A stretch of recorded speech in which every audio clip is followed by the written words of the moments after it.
เรามากินที่ร้านไหนกันจ้าเด็กๆชื่อร้านอะไรลูกนี่ไงจะแก้ยืนถ่ายกับน้องสักรูปก็ได้เราอุตส่าห์ใส่ชุดมาสวยโอ้ขอถ่ายวิดีโอเลยนะไว้ตรงไหนคะไว้ตรงนี้ไหมไปไว้ตรงนู้นนะคะลินกลัวนะคะเป็นใจไอซ์เหรออีกใช่ครับโอ้เป็นอะไรเนี่ยทุกคนลุ้มถ่ายอะไรกันอ่ะมันแค่ dry ice หรือเปล่าตื่นเต้นเลยขนาดนั้นอ่ะทุกคนอ๋อเฮเตอร์ก็ตื่นเต้นแหละลูกมันมีไอ้นี่สวยดีเร็วหันมาเดี๋ยวเร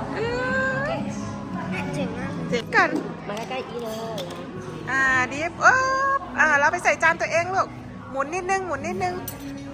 ได้แล้วค่ะเอาไปใส่จานตัวเองเลยลูกมันไม่หล่นหรอกหนูรอนับแป๊บเดียวเดี๋ยวหนูหมุนไว้อย่างนี้เจ๊เจ๊ดิฟเจ๊เจ๊ชอบอันนี้เหรอลูกเป็นช็อกโกแลตหนูก็กินได้เหมือนกันไม่ต้องห่วงรอแป๊บนึงจริงๆปีใหม่เราก็ทำเองได้นะฟองดูไหมอ่ะเฮเตอร์อะไรอร่อยลูกก็มาหมดเลยเหรอครับชอบไหมลูกเฮเตอร์ดิฟลูกไอเนี่ยมีติมจะละลาย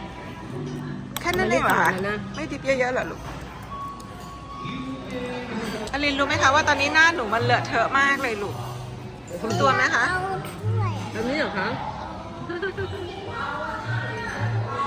พี่เขาทนไม่ไหวเขาต้องเอาทิชชู่มาให้หนูใช่ไหมคะ